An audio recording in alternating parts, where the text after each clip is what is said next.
Assalamualaikum warahmatullahi wabarakatuh. Apa kabarnya Sobat Villa sekalian? Bertemu lagi bersama saya Wahid Ikhwan dalam acara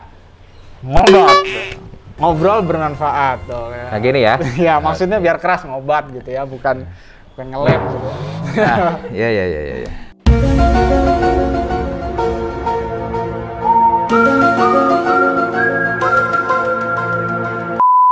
Nah, Sobat Villa sekalian, alhamdulillah kita masih ditemani oleh sosok spesial kita, praktisi kesehatan, Dr. Asep. Assalamualaikum, Dok. Waalaikumsalam warahmatullahi wabarakatuh, Kang Wahid.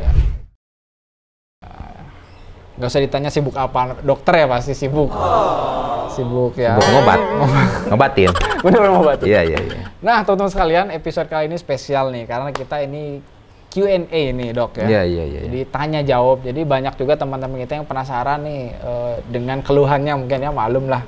Orang tua mungkin orang hidup banyak keluhan nih ya. Iya. Para penonton kita ini ya termasuk saya juga mungkin banyak keluhan. Nah, jadi hari ini akan ada pertanyaan yang dilontarkan oleh teman-teman kita dan nanti akan dijawab oleh Dr. Asep ya. Langsung aja nih, Dok ya. Ya, silakan jamaah. Pertanyaan yang mana? pertama. Oh, banyak banget. 1, 2, 3, 4, 12. Ya. Tolong berdiri ya. Ya. Silakan raise hand. Oh, ini dulu nih. Ya. Bismillahirrahmanirrahim. Terima kasih atas kesempatannya. Iya. Nama saya Sabirin Arga, Dok, dipanggil Arga. Iya. Pertanyaan saya ingin menanyakan terkait yang tadi materi disampaikan oleh dokter mengenai tahapan-tahapan tidur. Iya. Nah, saya pernah membaca literatur bahwa normalnya ataupun Rasulullah itu tidur 5-6 jam. Iya. Nah, pertanyaan saya adalah ketika orang sudah memenuhi tidurnya 5-6 jam, tetapi kadang-kadang di waktu pagi tuh jam 8, jam 9, jam 10 itu ngantuk. Jam-jam ngantuk kadang-kadang Ngantuk lagi gitu ya, tidur lagi. Nah, apakah itu satu perilaku atau perbuatan yang normal atau tidak? Kalau tidak normal, kira-kira penyebabnya apa? Itu yang pertama, Dok. Yang kedua, waduh, double nih. terkait nasi nih, Dok. Iya. Nasi apa nasib? Nasi Beda. apa nasib? Nasi. Iya, oke.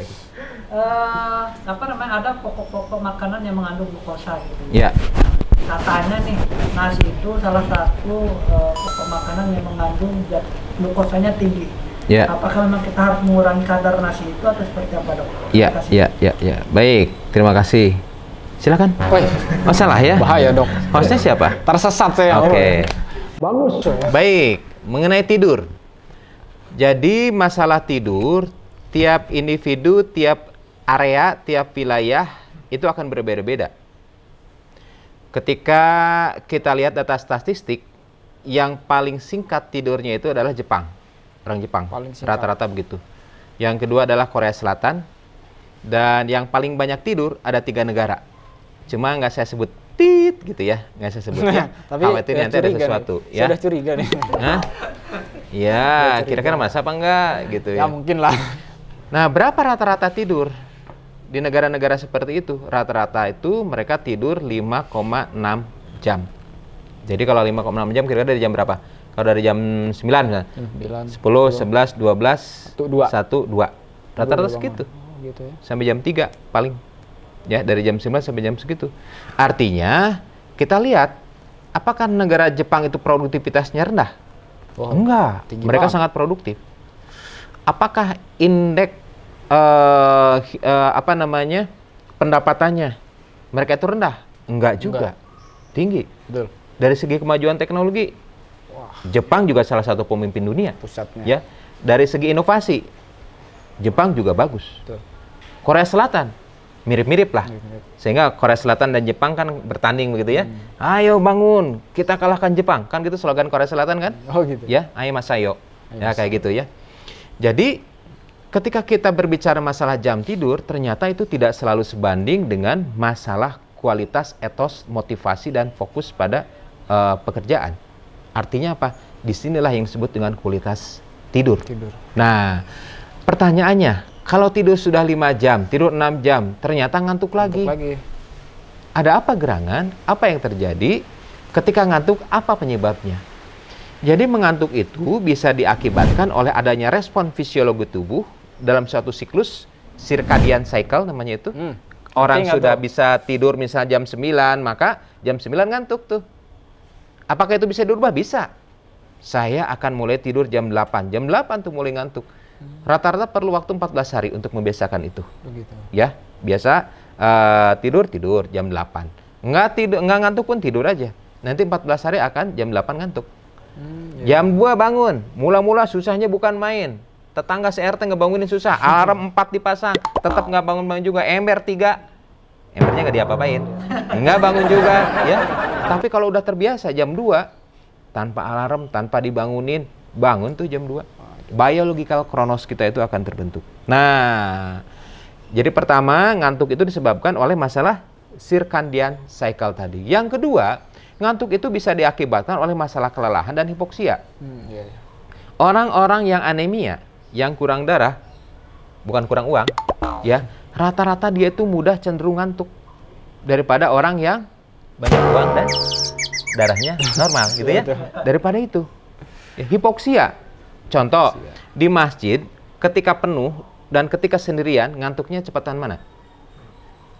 Cepatan waktu Jumatan, ya. Betul. Ya. Lagi rame. Lagi rame. Ya, itu mungkin salah satunya kurang oksigen. Oh iya betul. Oh, kalau ngantuk, wah dok, ini mah lagi kurang oksigen. Aja jangan dijadikan alasan kayak gitu ya.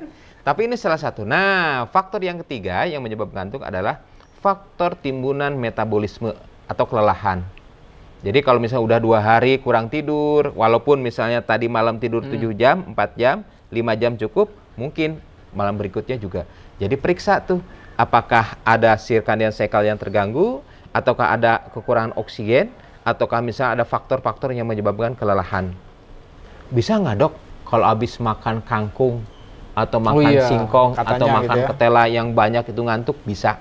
Kenapa? Karena energi banyak digunakan untuk proses pencernaan, ya, gitu. Sehingga apa? Sehingga untuk kewaspadaan, kemudian juga untuk aware itu berkurang. Ada ngantuk juga di sana. Yang kedua adalah terkait dengan masalah nasi, bukan nasib, ya. Jadi dalam makanan itu yang ada disebut dengan glycemic index. Glycemic itu menyatakan seberapa cepat makanan tersebut ketika dimakan akan diolah dan menjadi glukosa. Semua makanan, hampir semua makanan ketika diolah dalam tubuh ujung-ujungnya itu gula. Jadi bukan berarti nggak bagus nasi itu, tergantung nasinya. Ada nasi merah, ada nasi putih, ada nasi hitam. Ya, kalau nasi merah glycemic indexnya itu lebih rendah. Mungkin sekitar 30-an, 40-an. Kalau nasi putih mungkin glycemic indexnya itu sekitar 70-an, 80-an. Artinya itu mempunyai kontribusi. Tetapi ingat, kan nenek moyang kita seorang pelaut. Ya. Jadi jangan nasi apa hubungannya? Jadi nenek moyang kita itu kan sehari-hari kita tuh di di negara bagian Garut. Garut bukan negara bagian. Misalnya di Garut, di Sunda, di apapun ya. Ya, Jawa Barat, Indonesia umumnya kan nasi putih lagi umumnya. Tapi angka kejadian diabetes nggak tinggi-tinggi amat. Artinya apa? Ketika proporsinya itu normal, ya itu juga tidak jadi masalah. Jadi bijak-bijaklah kita dalam menyikapinya. Kalau kita misalnya mempunyai cenderungan potensi untuk diabetes, maka ubahlah dari nasi putih menjadi nasi merah. Jadi bukan bubur putih, bubur merah. Oke? Ganti nama dong. Iya, betul. Obesitas salah satu faktor risiko, bukan satu-satunya risiko yang menjadikan seorang diabetes. Ya. Buncit. Sebentar lagi insya Allah saya juga menghitam lagi. Insya Allah ya, 2 bulan kita tag lagi syuting ya. Siap. Tanpa disemir, tanpa diapa-apa insya Allah. Ya. Oh, bisa hitam lagi dok? Bisa.